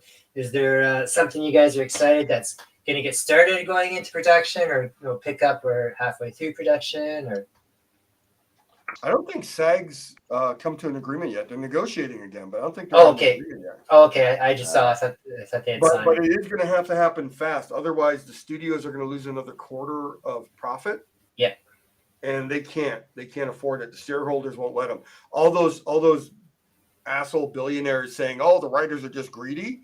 Yeah. Those guys will be unemployed if they continue being assholes on this scale. Yeah. Sorry, I think I think a lot of people are very keen on Deadpool getting finished up. I know a lot of people want to see that. Yeah. I find it interesting that Ryan Reynolds wasn't allowed to ad lib. No, he's not. The filming of that because he's considered writing. Well, and plus, because the only reason it's considered writing for him is because he's actually a member of that guild. Oh. Yeah, he had to join it to be directing and stuff like that, or to be directing and acting and all that stuff. So if he was just some regular guy, he could say stuff, be ad-libbing. But you're right, though. He can't say nothing because even though it's ad-libbing, it's considered writing. Damn unions. Oh no, I'm a big proponent of the unions. No, in this case, I think they definitely need to get their money. Yeah.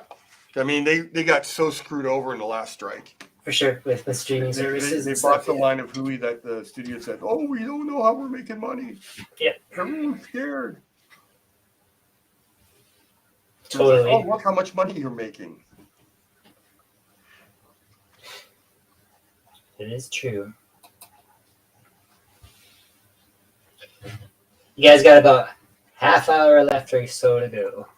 I might be done in that time. That's pretty sweet.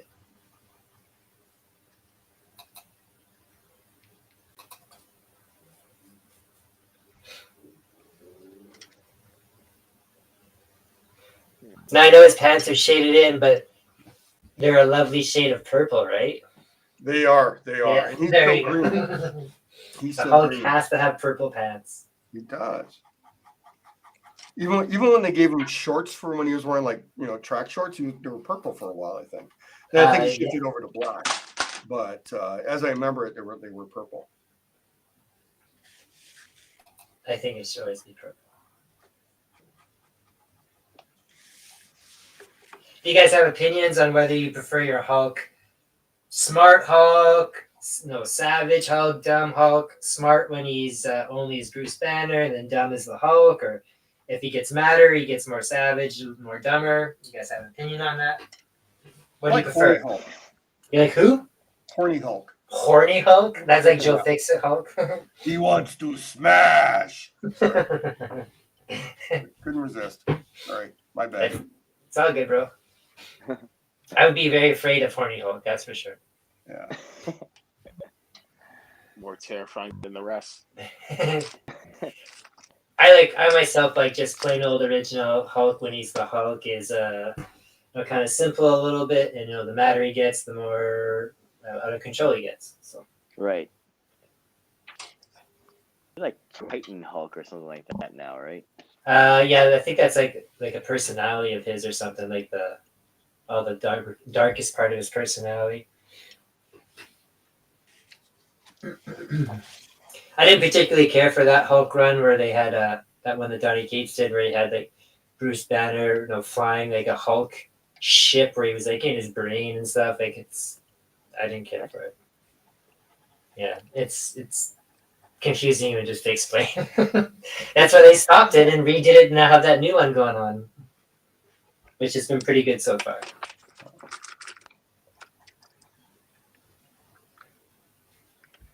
Hey, Paul, is the main issue with that paper that it's absorbing everything?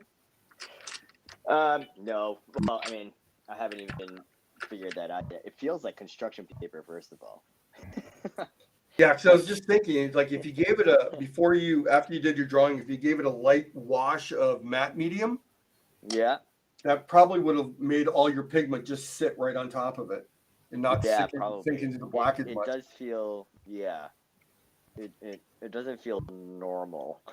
Like it's, I don't know, raggy in the wrong way. Yeah, I've seen, like, I've worked on sepia and gray tone paper. Yeah. But it's like as soon as I saw they did black paper, I went, why would I do that? It's unless you're like trying to do like a Simon Bisley riff, where you're decidedly painting into the black. Yeah. I don't know, man. Yeah. Well, it was on sale for a reason. Well, that's a good reason. I was gonna say, and he's bought a lot of it. Yeah, I don't know. I mean, I did one. How many more of these do I have? There's 15 sheets, so I got 13 more to go. Well, that won't take you long. Now with spooky Halloween stuff.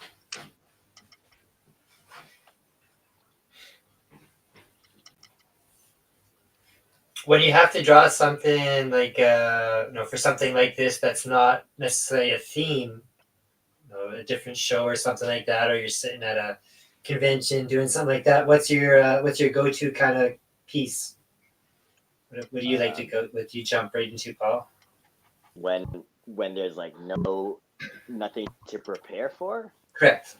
It kind of really depends on. I don't know. This is a horrible answer, but it depends on like what I'm inspired to do at the time.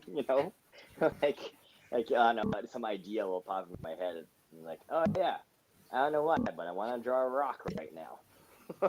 Cool.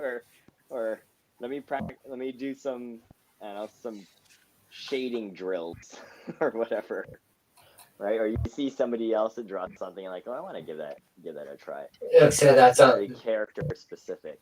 Okay, so you don't have something that's like your go-to character or go-to art style or anything like that? Or... No, well, I mean, I don't know about everybody else, but if I see I don't know, a photo or something where I'm walking down the street and I'm like, okay, this looks cool, but it would look cool if instead of, I don't know, this political character, what if it was, I don't know, Wolverine or Batman or something standing in this type of lighting?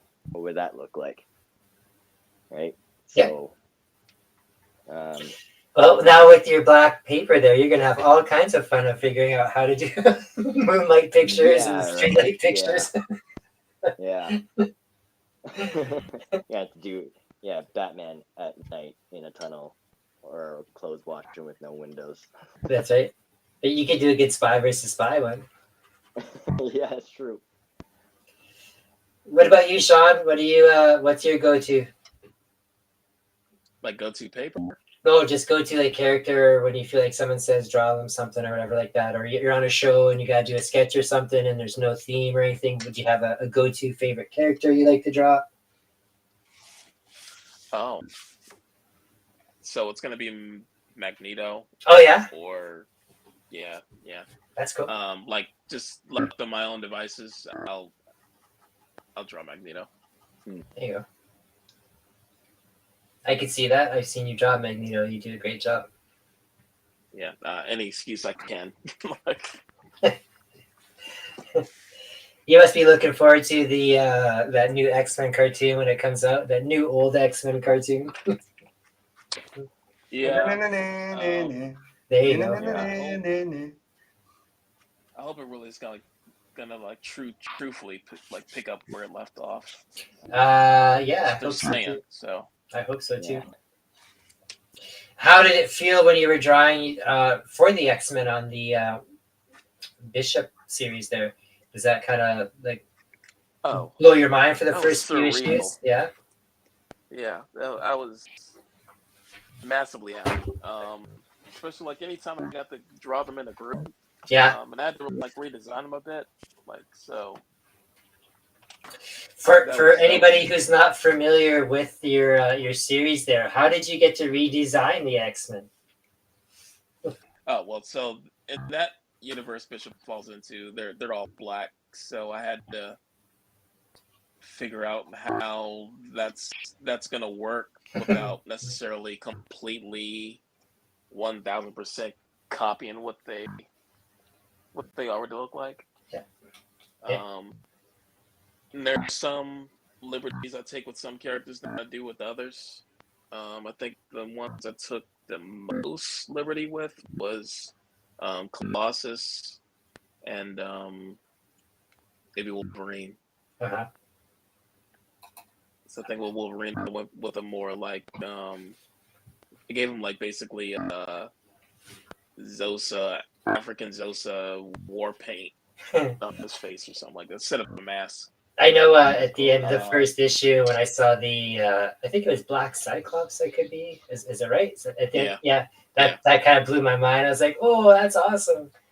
But I was trying my best to stick to like more traditional like 90s Scott Summers, but I wanted to feel like it did like back in the 90s when Jim Lee's drawing it and all that stuff. And I remember that flowy hair he had. Yeah. But I was just like, I don't want to give him like the typical, nice haircut, clean cut look. So I just kind of went with locks, just short locks. No afro. I almost went with an afro. I almost thought about that. Cyclops with an afro. I almost went with an afro with Beast. uh-huh. Oh yeah. Then I just changed my mind. Like literally when I was drawing the page, I was just like, he's gonna have locks. Now, Richard, I got a question for you because about your pages that you're doing that are all giant size there, or not giant size, but no, quite large. Especially with like the magazine Conan you got coming up. Does that make it harder or easier to work on? Well, I'm drawing to the same reduction percentage. Mm-hmm. I don't know if you saw some of those initial black label books that came out that were weird format. I myself like the larger size stuff, like not treasury sizes or whatever they're called. Like I like for Aftershock puts out lots of those like magazine size and like you said the black label size. I like those sizes. I know lots of people don't because it's like an awkward size, but I think it's a great place for the artwork to show off because it's such a larger space. Well, the problem is most of the people just drew them on standard comic pages, so they didn't reduce as much. Okay. Like if you look at the question that Dennis Cowan and Bill Sienkiewicz did, yes, they're only reduced by about maybe 15-20%, which means the lines don't fill in as nicely as they normally do. Okay. So I like the size format, but I think I need that reduced to 60% of original art size to have everything tightened up the way I like it. Okay. So yeah, so Now- that's a big part of the reason why I'm drawing into bigger sheets. I'm just doing extra work in comparison to the difference between comic sized and magazine sized. Okay. So in that case, there, like you do it large like that, and you finish it up. You still just scan it in and send it to them, and you still keep that, or do you send the actual full size one there to them? No, I'll be scanning it You still in scan it, probably yeah? 2 pieces and then stitching them together. Okay. And you know, the way you know we're all doing now. And sorry, I just want to figure out this shadow here. No, that's fine. And yeah, so it's gonna be fun. It's like 44 pages, so that's a nice chunk. Oh wow. And so I'm really excited about that. And then after that, they like what I've done so far so much that I'm lined up to illustrate one of the new Conan prose novels coming down next year. That's cool. And I think if I want to, I can do more Conan stuff as soon as I'm done the Savage Sword thing. That's pretty sweet. Yeah, I'm pretty excited. Now, I got a question that I'm going to throw out there for all three of you. So whoever wants to go first with the answer can. When you guys are doing work, like say on a comic book or something like that, do you read all the stuff first, like all the script or plot information first, or do you just take it page by page? You have to read it all. You have to read it all? Okay, yeah. Yeah, because I do like one full read, one pass through. Yeah. There's a lot of writers. I don't know why I do it. I never feel like I remember anything when I'm rereading it again. Okay. But I just feel safer. Because I would think the same thing myself too. Because just prep yourself a little bit, right? But I've been surprised. I've asked other artists that, and I know a few guys that they don't want to know what's going on until they write it because they feel like that helps influence their work a little bit. So, That's weird. Yeah, I can see that. Yeah. Well, they can't be great at storytelling. I- And to bluntly just throw that out there, I mean, storytelling's our job. More than just drawing, storytelling's the job. For sure. And if you're not fully, it'd be like a director saying, "Well, I'm going to start shooting this movie, page 1, seed 1, and we'll all be surprised at the climax." I mean, yeah, that's I feel like you'll the way miss it goes nowadays, that's kind of what happens sometimes. You know? or like there'll be inconsistencies, or like I don't know. What could even happen is like the previous parts in the previous story. Like if you're taking over for another artist or something, maybe they even missed something. Okay. Yeah, I just thought of it. I was very surprised that the amount of people who I've asked that question to, that some guys actually said, no, I prefer it that way because then I feel like I'm working on it or I'm creating it the same way that the reader would see it. And I said, I understand that, but at the same time too, it's like I wouldn't want to do it that way. I'd be really afraid because I'd be worried about like page consistency and overall cohesion visually. Like Sure. I could just see it falling apart if I don't know what's coming next.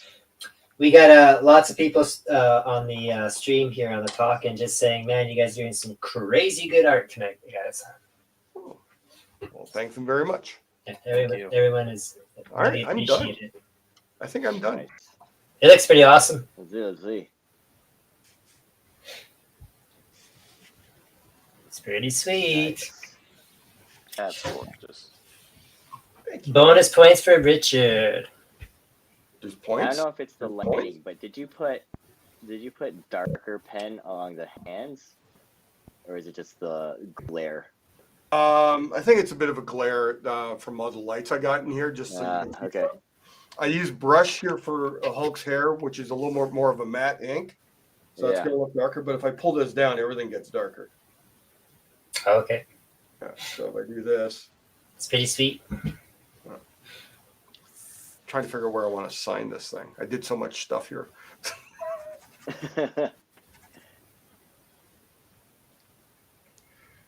I think I'll just sign it here. Whoever ends up winning that is going to be very happy. Well, I hope so. I hate it. Someone wins it and they gotta go, oh shit. There's no way someone should feel like that because they have to bid on it to get it. So. Yeah, but didn't you ever buy something on eBay and it arrives? You go, why did I buy that? Yeah. Doesn't have to be eBay. Yeah. All right, signed. Let's fix this line here. Nice. And since you're the first one done, and we're getting close to shutting her down, you can talk about your self-promotions again. Well, how about I actually work a bit on the cover for Coven? If you want, for sure, yeah. Well, we're here. This is the Coven. This is the book for that art book I was talking about with all the witches. The witches, yeah. Yeah. So I've drawn a few of the hats. It's a landscape of hats. It's pretty sweet. Well, it's a book of 100 witches, so there's almost 100 hats I like it. in this image. And since they go infinitely towards the back there, I can say it's a numerically accurate drawing of 100 witches. You just can't count them because they're all disappearing in the background there. I like it. And this is a Kickstarter project you're doing, right? It's on Zoop. Sorry, Zoop. Yeah. Yeah. I've never heard of that one before. They've been around for a Subliminal few about years. that. It's beautiful. They're really great guys. I've had some friends who've launched books with them. Okay. Really communicative, really helpful. And the fact that for essentially a decent chunk, but it's a doable chunk of the money the book makes, they'll do the fulfillment, which means I get to keep just being an artist and I don't have to learn how to be a fulfillment person. Nice. So that's actually what sold me, because when I started talking to people about doing this book, every publisher was interested. We're going to do a Kickstarter. Okay. And I was kind of like, all right, okay, but you're a publisher, but all the publishers are now doing Kickstarters. I noticed that myself too, and I've always wondered that, and I'm glad you brought that up because I see like Dynamite books, a lot of Dynamite stuff saying Kickstarter stuff, and why is that? Well, to me, there's part of it that bothers me is, for example, with the Berserker Kickstarter. Right. I don't think any of the people who drew that book got any extra money from how high end that Kickstarter ended up getting. Right. Because that was a bit of a chat. It's like there was no additional royalty. It was completely work for hire. No one was being talked to about royalties. And suddenly it's like this million, I don't know if it was $1 million, but this insanely high dollar value Kickstarter.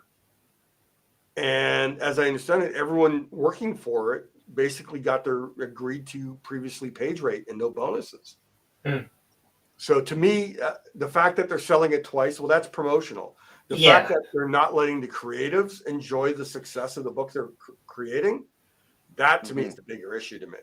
Yeah, because that's what I was wondering too when you were talking like about your stuff being reprinted earlier, because like that's what happens. When you do a Kickstarter originally, it was like an indie book, and then maybe after you got your Kickstarter going, then a company would come in and then republish it under themselves or whatever, like republish it.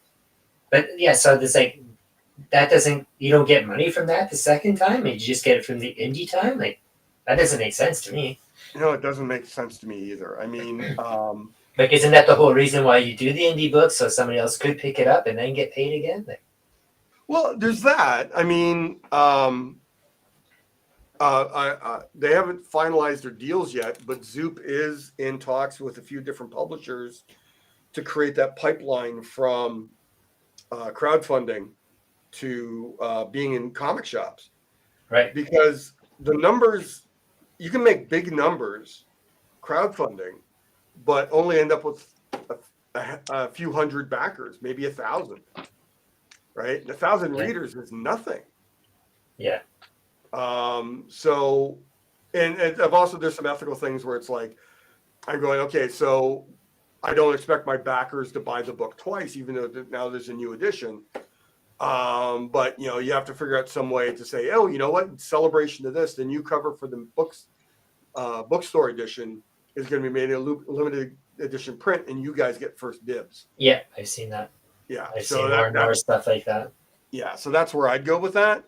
But there's a whole bunch of just issues you got to deal with the entirety of taking crowdfunding and then saying, okay, thank you for the money. Now we're going to do this, and we're just going to pretend that all this other stuff didn't happen. I also have issue a little bit with like companies like Whatnot being publishing at the same time as a either you're a selling platform or you're or a publisher. To me that just bugs me a little bit. It doesn't bug. I mean, Whatnot's actually approached me about doing something, but they're terribly understaffed, so I haven't heard anything from them for like months. Oh, okay. And I understand why they basically what they did is they went, holy shit, comics are really big on our platform. We should probably be more involved in that. So they brought on what would become massive publishing. They actually brought them on board to be the publishing arm of what they're doing. Right. So I understand it. It doesn't bother me because they're not doing anything like preventing other people or other publishers from doing it, from selling on Whatnot. But I did break my rule with that this week though, and I did cover review that Harriet Tubman Demon Killer book that they put out this week from Massive. That was pretty good. Oh, okay, good. Oh yeah. Well, it's good. I mean, it seems like they're leaning really super heavily into this Sean Gordon Murphy stuff. Like and why he's doing a Zorro book boggles my mind. Mad Cave just bought Dick Tracy. Well, Dick Tracy is still a property and it can be licensed. Yeah. Zorro is public domain. Yeah. Well, that's what's going on with the Conan stuff. That's why Titan's allowed to do it, right? No. Oh, sorry. That was the Cimmerian stuff. That was with the Blaze. Yeah. And that's because the original Robert E. Howard stories are in the public domain. Right. But there's a lot of Conan stuff that is in copyright and in trademark. Okay. So it becomes really, really, really tricky. Like, if I was going to do anything with Robert E. Howard outside of Titan, I would actually just do it.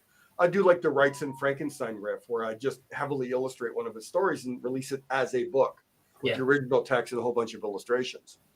That's cool. I wouldn't do comics because, if you're doing it as public domain, you'll never get to own it.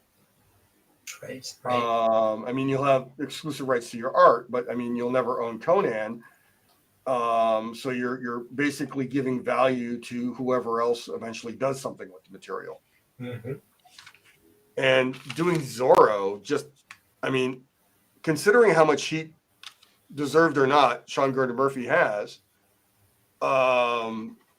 him spending all this effort and time into doing a public domain character in such a way that doesn't allow him to say own it, like own the work at the end of the day.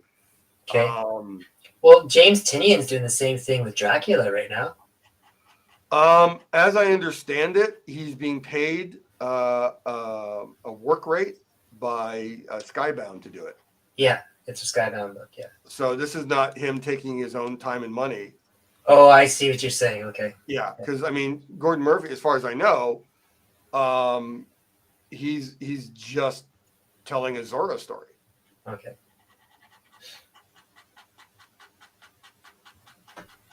Now, how do you feel? Like, what do you think about something like that with Tinian doing Dracula?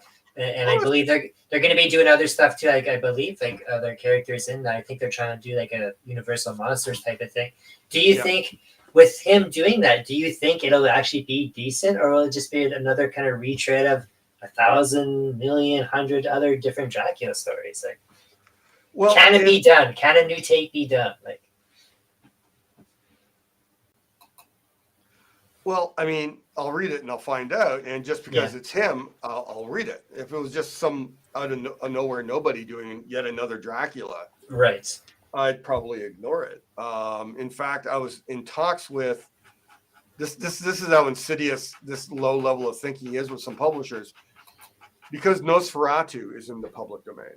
Right. I saw that. A publisher wanted to do a Nosferatu one shot to coincide with the release of Eggers' film.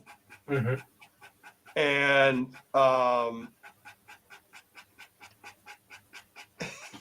and it's like, I'm going like, okay, so, and they tried to get a pretty big name guy to do it. And I couldn't see them getting him, especially with the money they were talking about, because they asked me when that guy wasn't answering, and I said, oh, well, I can't fucking do that for that money. It was ludicrously low. Okay. My thought was they're probably going to offer more to the other guy, but since he wasn't saying yes, they said, can we get away with paying someone else cheaper, which is comics. In the back of my head, I came up with some what I thought were some really good ideas, but I was like, okay, if I do good ideas, I'm doing it on a public domain property, which means suddenly anyone can do something with the idea that I put into this. Right. Because I can't protect it. I can protect my artwork, but they're not going to make a movie out of the artwork. If they make a movie out of it, it's going to be based on like some story twist I might have put into it. Yeah, for sure. And it's just not worth it. And then I actually ended up coming up with a really good Dracula idea because of not and that's not any better, in as much as that I think I could legally defend the story, because I'd have a main character in it, which would be Harker's daughter. Okay. And the main monster wouldn't be the vampire; it would actually be his ghost. Oh, that's kind of cool. So the story would be, set post 1950s. Harker would be nearing his deathbed, and he has to go back because something happened during World War II. That's pretty cool. Yeah. Nobody else can use that. That's his. Don't take it. Yeah, well, anyone can do anything with that. The ideas are out there, but there's if I do that story, it's just harder to defend because of the aspect of Dracula in it. Sure. Now, with it becoming Halloween in a very few hours, what is your favorite monster? Is it Dracula? Is it Wolfman? Frankenstein? Freddy Krueger? Favorite monster? Huh. That's a hard one. Probably the Xenomorph from Alien. That's a good pick. I like the General Mills cereal monsters. Those are my favorite Halloween monsters. But Kind of like Dracula. Did you get your fix this year? No, I haven't got them in yet. I haven't seen them around Canada yet. I heard there's a wolf one, a new wolf one, and a girl mummy. Is it a girl? No, mummy? Canada's only getting Frankenberry, Blueberry, and Chocula. Oh, we're not getting the other two new ones? We're not getting. Apparently, there's like a DJ one, a DJ zombie cereal, and it's a girl monster. Oh, that's what maybe I'm thinking of then. I Yeah. thought it was a mummy. Okay. Fruit Brute. They did Fruit Brute years ago. I don't know if they've ever done it again. I thought they were bringing back a werewolf this year, but I guess Okay, well not. then that could be very well back. But I saw one. I guess it's probably in the States as well. It was a pack that had 3 separate bags of one of each. So that your chocolate, your strawberry, and your blueberry. Whereas last year I bought some, and I thought it was going to be that, and it was actually a combination of all 3 at once, and it's not good. Ew. Yeah, it was not good. Especially since the modern Frankenberry is essentially Captain Crunch with the little marshmallows. Kind of. So it Yeah. was like it's chocolatey and strawberry at the same time. It wasn't very good. So, No. but that's all right.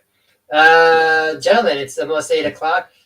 Richard, he got to say his social deeds and stuff. What about the rest of you? Paul, would you like to tell us where people can find you and maybe promote yourself one last time quickly? On all my social media, it's pretty much my first and last name. So it's Paul_Limgenco. This is a reminder. And Oh, Instagram is sorry about probably Instagram's probably the best place to see all my stuff. Okay. Sounds good. And you there, Mr. Sean, where can people find you? I know Alexa's trying to find you right now, it sounds like. Yeah. I even set that reminder. It's probably recording me as we speak. That's why I don't do that stuff then. Yeah. You can find me at just SeanDamianHill.com. That's my website. Mm-hmm. And then on Twitter and Instagram, it's just Sean Damian Hill. It is.